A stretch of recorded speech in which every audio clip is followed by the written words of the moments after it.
of Open Britain. Thanks very much indeed for joining us. Well, Boris Johnson had a pretty clear message to people like yourself. He said your fears about what's going to happen to the economy are unfounded. He said the concerns that Britain might become insular are quite wrong. We're going to be internationalist. And indeed that Britain can thrive and have a great future once it's freed from EU laws. Were you at all reassured? No, not at all, is the short answer. We're already a great country, we're already internationalist, and we're already global. But this was a big exercise in hypocrisy, frankly, from the Foreign Secretary. First of all, he made an argument about taking back control, of course, to Parliament on behalf of the people. But every step of the way during these Brexit negotiations, he and his government have sought to withhold information from Parliament and the people on the impact of Brexit.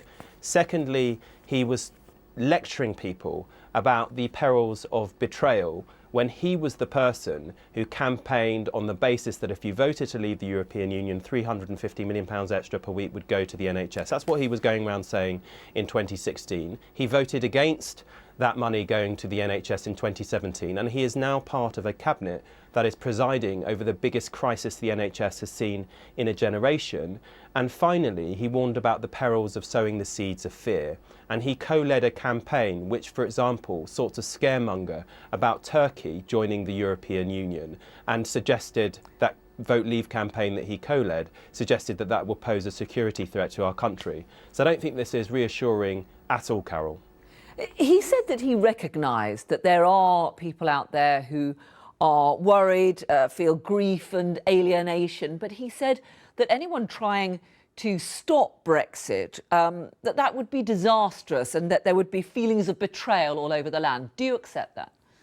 Well, Boris Johnson is the one who's committed the biggest betrayal by turning his back on his commitment to secure billions of pounds worth of funding for the NHS.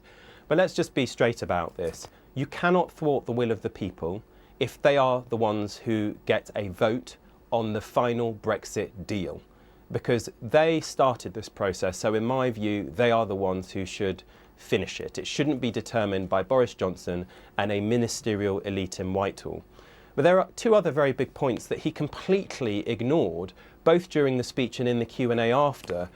He did not address the issue of the challenge that what he is proposing, leaving the customs union, poses for the Good Friday Agreement settlement in Northern Ireland. There is no way of avoiding a hard border in Ireland without us staying in the customs union, and he's prepared to sacrifice that settlement, which of course brought peace to Northern Ireland after decades of bloodshed. He's prepared to sacrifice the settlement there for his ideology. We heard nothing about that. He also promised, the Vote Leave campaign promised, that as soon as we had voted to leave the European Union, immediately we would be negotiating new trade agreements with other countries around the world. Now, we already benefit from over 60 different trade agreements with non-EU countries through the European Union. Okay. Not one new agreement has been negotiated with a non-EU country when we were told government would immediately start negotiating them.